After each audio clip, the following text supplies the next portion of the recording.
Hello guys, સ્વાગત છે તમારું એક નવા વિડીયોમાં। ગાઈઝ આપણે છીએ અત્યારે સોમનાથ હાઈવે ઉપર, દીવ સોમનાથ હાઈવે ઉપર છીએ। ત્યારે અમે જઈ રહ્યા છીએ સોમનાથ। રસ્તામાં છે ને ગજબની ઊંઘ આવે છે।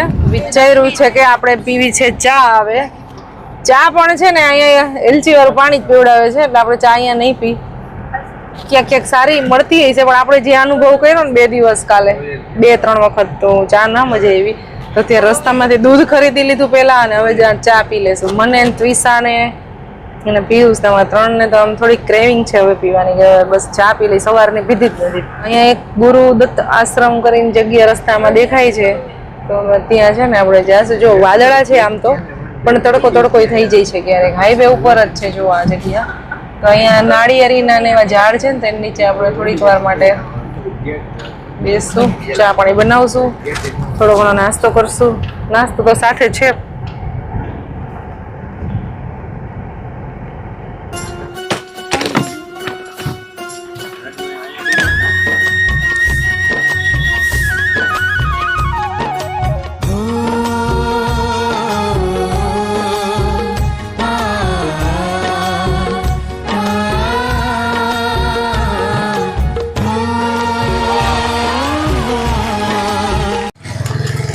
ગાઈઝ આપને મસ્ત જગ્યા મળી ગઈ છે ને, એટલે આપણે હવે બનાવશું ચા। વિસારે બહુ ઊંઘ આવતી હતી, મારા ભત્રીજીને મેં કઈ થવું જ ન જોઈએ, ચા બનાવીને પીવડાવીશ। ભત્રીજીનું બહુ ધ્યાન રાખે।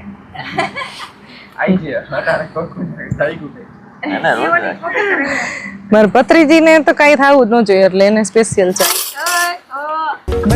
तक निगाह में है गुल खिले हुए, देखा एक ख्वाब तो ये सिलसिले हुए।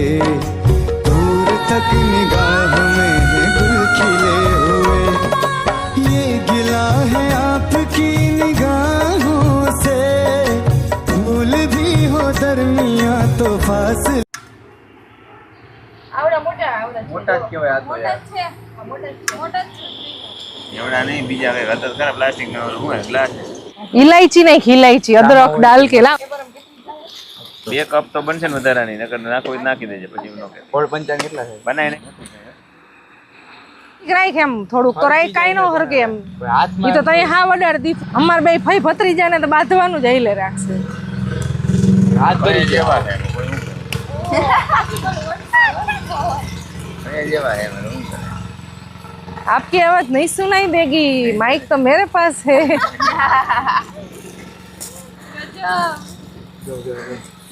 એટલે જોયું કારો થઈ ગયો ને દીવમાં નાઈ નાઈ। કેટલી નાખવી છે? દાબી દીધી તઈ હું ગઈડી કરી નાખશે। તઈ હું હાવ એ બધા ફુવાની જીજાજીની સાઈડ લઈ લઈએ, મારી સાઈડ તો કોઈ નથી લેતું। ફરવા લઈ જઈ ને યારી, તો પછી સાત નંતર નું કરીશ ને આમ આમ ના લઈ લઈ ઈ તો તમારે પીવી છે રે, એટલે સાત હોય પણ ગમે સાત હોય પણ કહેવાય ના બનાવી દે યાર। તો પાઉંભાજી હું આવું ત્યારે બનાવી દે છે ગમે ત્યારે। એલચી તો બહુ છે, પાણી નહીં હાલે હવે તોય ટેસ્ટ તો આવી જ જાય। દેશી દસ્તાનો ઉપયોગ કર્યો છે આપણે। કોને ભાઈ ગાઈઝ આપણી ચા હવે ઓલમોસ્ટ બની ગઈ છે। હવે આપણે છે ને ડાયરેક્ટ કપમાં નાખી દઈ ચા। બંધ કરી દો બાજુ મોટા કપ લે ને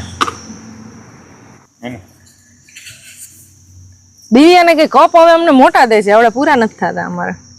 લાવો તીખા પૂરી પૂરી લાવો પૂરી અમારે પૂરી પૂરી ચંપકલી હા હા તીખા ચંપકલી બસ કેવા લે देखा एक ख्वाब तो ये सिलसिले हुए, दूर तक निगाह में है गुल खिले हुए। તો ગાઈસ ચાલે છે હવે નાસ્તો। ગાંઠિયા વિથ મરચા। मरचू मरचा खाना है, मरचा मोरा नहीं होता, तीखा ही होता है। हाँ 2 जणा जता, एक चाय रिपीट आई બેહી ગયો નીચે, ખેડૂનો દીકરો ભાઈ જો આમ નીચે બેહી ગયો। જે ભણી દઈ દો ગાઈઝ આપણે ચા પાણી નાસ્તો મસ્ત થઈ ગયું છે. શ્રી ગુરુદત્ત આશ્રમના ખૂબ ખૂબ આભાર, ધન્યવાદ કે એને આપણે આવું સરસ અહીંયા રહેવાનો મોકો આપ્યો. અને જેટલો બી કચરો કર્યો તો જો આની અંદર આપણે ભરી લીધું છે. આ બધું લઈ જવાનું સાથે, ક્યાંય કચરો ફેલાવાનો નહીં. ઘણા બધા કમેન્ટ કરશે કે તમે સાફ ને બધું રાખજો, તો યસ આપણે નેચરને ક્લીન ને ક્લિયર જ રાખી છીએ હંમેશા. જો અમે બેઠા હતા ત્યાં એક કટકી નથી રહેવા દીધી, બધું એમાં ભરી લીધું છે. વચ્ચે ક્યાંક ડસ્ટબિન આવશે એમાં આપણે ત્યાં રિમૂવ કરી નાખશું. અને બાકી વાદળછાયું વાતાવરણ સરસ મજાનું હતું, તડકો બિલકુલ નથી અત્યારે. અને પવન બહુ મસ્ત જોરદાર, જો મોઢું ધોઈવા. પાણીની સુવિધા હતી, અમારા વાસણ સાફ થઈ ગયા ચાના, એક તપેલું હોય જો અહીંયા, અને મસ્ત આમ ફ્રેશ થઈ ગયા બધા, હાથ મોઢું બધું ધોઈને. તો એટલી સરસ મજાની જગ્યા મળી ગઈ હતી અમને બધાને, અહીંયા એન્જોય કરવાની બહુ મજા આવી, ચા પીવાની બહુ મજા આવી, બહુ જાજી બનાવી હતી. 1 લીટર દૂધમાં થોડુંક જ ઓછું હતું, એટલી બધી બનાવી નાખી. પીવા વાળા આપણે 4 હતા ખાલી.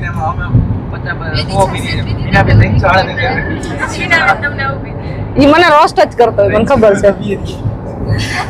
500 કહી દે ને, 300 શું થાય?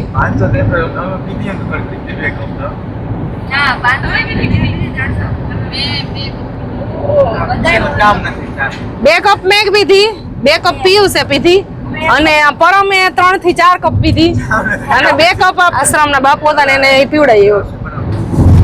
તડકો તો જોરદાર છે, પણ આવી રીતે અમે રસ્તામાં વચ્ચે ક્યાંય પણ સ્ટોપ લઈને એન્જોય કરતા કરતા જાય છીએ.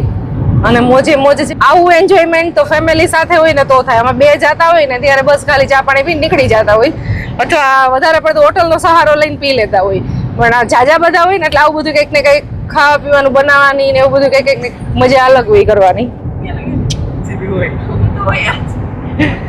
હા, પછી કોલેજ વાળા સ્કૂલ વાળા હોય રજા ના હોય એટલે બધા સાથે હોય ને તો અમારા બાળકો આવે છે, ના નથી પાડતા, નહીતર નથી આવતા. એમ કે બધા હોય તો અમને મજા આવે, નહીતર ના મજા આવે. દીવ સોમનાથ હાઈવે ની કન્ડિશન બહુ સારી છે રોડની. ડોળાસા ગામ હતું ને ત્યાં બ્રેક લીધો હતો, જે દીવ થી બહાર નીકળી થોડાક જ ત્યાં જ આવી જાય. અને બસ હવે આપણે આગળ કન્ટિન્યુ રાજકોટ થી દીવ પહોંચ્યા હતા ને ત્યાં સુધીમાં 5 ટોલ ગેટ આવ્યા હતા. પાછા જવામાં પાછા 5 આવશે, એટલે ટોટલ 10 ટોલ પ્લાઝા આવે આપણે રાજકોટ થી દીવ ની ટ્રીપ કરી તેમાં. હા, રિટર્ન બધા 50 ને 100 ને એવી રીતે અલગ અલગ છે. આપણી પાસે એન્યુઅલ છે. 5 ટોલ લેવાય તો કેટલા રૂપિયા થાય? અહીંયા કેટલા 80 રૂપિયા થાય. 80, 100, 50 એવી રીતે અલગ અલગ હતા. 400 રૂપિયા જવાના, 400 રૂપિયા આવવાના, એવું થતું હોય. તો આપણા મમ્મી પપ્પા ને એ લોકો જેટલા તડકા સહન કરતા ને એટલા આપણે નથી કરી શકતા, અને આપણે જેટલા કરી છીએ ને એટલા બાળકો તો સાવ નથી સહન કરી શકતા અત્યારની જનરેશન, આ પેઢી. જો કે પહેલા કરતા અત્યારે ટેમ્પરેચર બહુ થોડાક વધી ગયા છે, આટલું બધું ટેમ્પરેચર પહેલા નહોતું.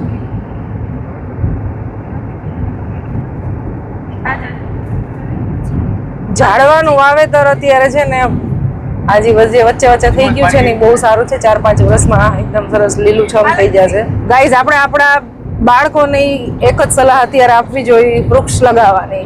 આપણે લગાવી છીએ, જેટલું પોસિબલ હોય એટલું તો લગાવી છીએ ચોમાસાની સિઝનમાં, પણ બને ત્યાં સુધી વધારે ને વધારે બધા પેડ વાવે તો એક આપણું ગ્રીન રાષ્ટ્ર થઈ જાય, અને એની બહુ ખાસ જરૂર છે કરવાની આવતા 5-10 વર્ષની અંદર. તો ત્યાં સુધી એમાં ઝાડવા ગ્રો થઈ જાય અને ગ્રીન થઈ જાય, તો જે આપણું ટેમ્પરેચર છે ને એ મેન્ટેન રહીએ.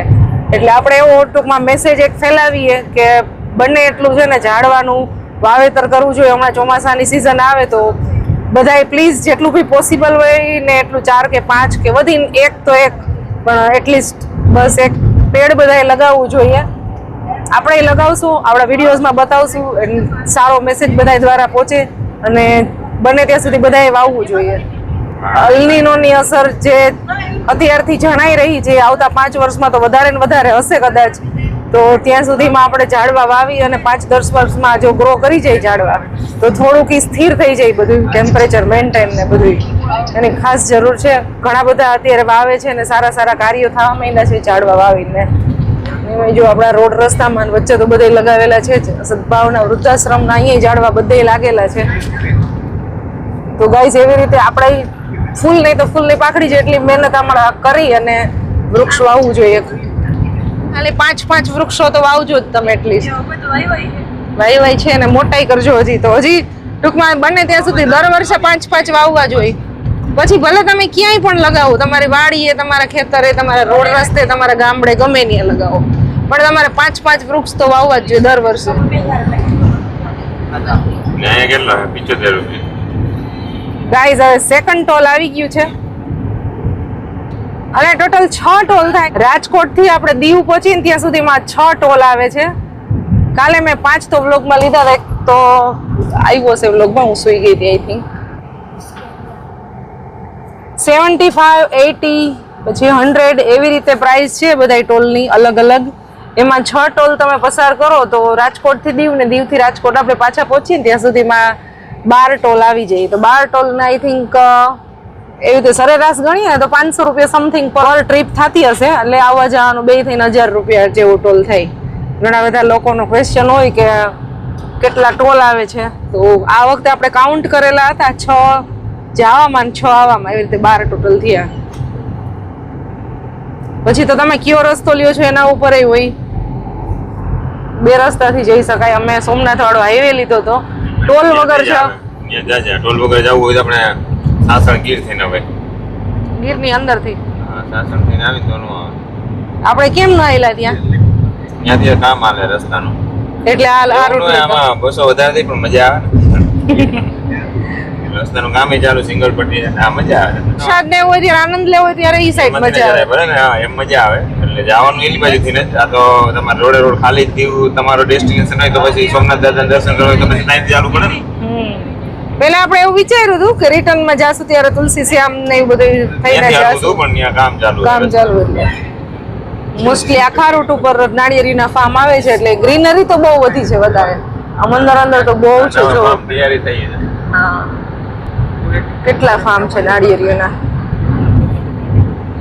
પણ ગાઈઝ રસ્તા ઉપર ક્યાંય એટલે ક્યાંય છે ને નાળિયેર વેચાતા નથી કે આપણે નાળિયેર પાણી પી શકીને એવી રીતે ક્યાંય એવું નથી. એવું નથી, કારણ સીઝન નહીં હોય. ક્યાં હે તમારો વચ્ચે એટલો મને વોઇસ નડે છે ને, પણ માઇક ના હોય તો અવાજ તો આવે ને તમારો.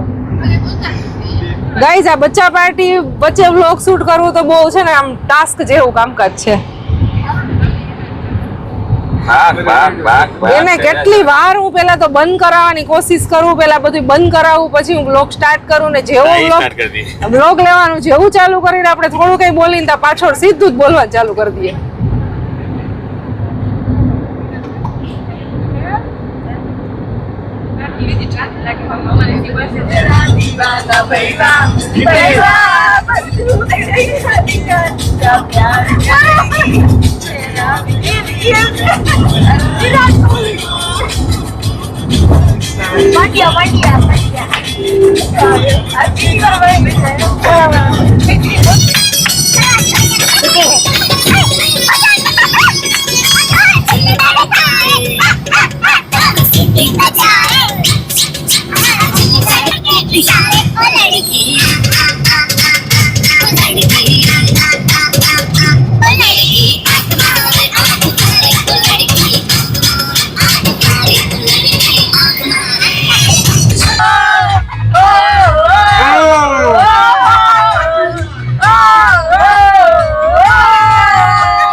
ગાઈઝ એને ગાડીમાં આવો ડાન્સ કરવો હોય ને ગીત ગાવું હોય ને એટલે મને છે ને વ્લોગ શૂટ કરવા ના દે, કારણ કેટલી વાતો કરવી હોય ને આવી રીતે મસ્તી કરવી હોય ને એટલે એમ કે તમારો છે ને વ્લોગ બંધ કરો એટલે અમારું ગીત ચાલુ થાય આવું હોય, એટલે બસ આજ મસ્તી કરવી હોય ને રસ્તામાં બધાને. હું ને પિયુષ ભાઈ ખાલી ટ્રાવેલ કરતા હોય ને ત્યારે અમારા સોંગ એ વાગતા હોય તો 90s ના વાગતા હોય ને એકદમ સ્લો મ્યુઝિક હોય, બસ ખાલી વાતો કરતા હોય, નેચરની વાતો કરતા હોય, નેચરને એન્જોય કરતા જતા હોય, અને આ બધાની મસ્તી કઈક બાળકોની અલગ જ હોય. જો ગાઈઝ અહીંયા આવી ગયું છે યાર્ડ, માર્કેટિંગ યાર્ડ વેરાવળનું.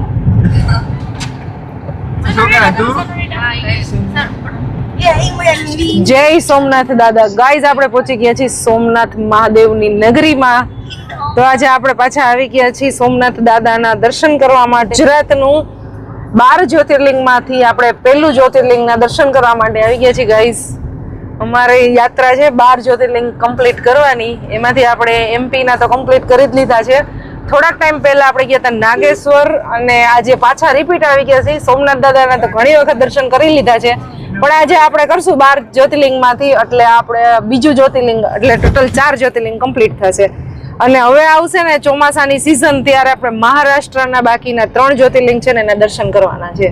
તો હવે તમને એની યાત્રા જોવા મળી જશે. પહોંચી ગયા છીએ સોમનાથ મહાદેવ મંદિર સાઈડ. હવે ડાયરેક્ટ જ અહીંયાથી આવી જશે સીધું પાર્કિંગમાં હમણાં ગાડી પાર્ક કરી અને પછી ધોમ તડકામાં આપણે જઈશું દર્શન કરવા માટે. આપણે અહીંયા રોકાવું હોય ને તો એના માટેની સુવિધા આપેલી છે. અહીંયાથી જ આપણે વોકિંગ કરી અને મંદિરે દર્શન કરવા માટે જવાનું હોય છે. એની પહેલા આપણે ગાડી પાર્ક કરતા આવી. ગાઈઝ, માર્કેટમાં ટ્રાફિક તો જો તડકો એટલો છે જોરદાર, અને તોય એટલો ટ્રાફિક છે. પાર્કિંગ ચાર્જ ફાસ્ટેગ થી, વાહ, સુવિધા સારી થઈ ગઈ. હવે કારના 50 રૂપિયા છે 11 કલાક માટે, 12 કલાક માટે ને. અને ઈ આપડા ડાયરેક્ટ છે ને ફાસ્ટેગ માંથી જ કટ થઈ જાય. ઓછો. ખૂબ ખૂબ ધન્યવાદ મહાદેવ. આપણને છાપરા વાળું, છાયા વાળું પાર્કિંગ મળી ગયું છે ગાઈઝ. તો મંદિરે લઈ જવા માટે ફોન કે કાંઈ બી અલાઉડ ના હોય. બેલ્ટ, પર્સ, દર્શન કરવા માટે એવું કાંઈ અલાઉડ નહીં હોય, એટલે બધાય પોતપોતાનામાં કાઢી અને મૂકી દેવાનું છે. ખાલી બ્લોગ શૂટ કરવા માટે માર્કેટમાં ને બધે બ્લોગ શૂટ થશે, બાકી મારે જમા કરવો પડશે. હું એક ફોન લઈ જઈશ સાથે.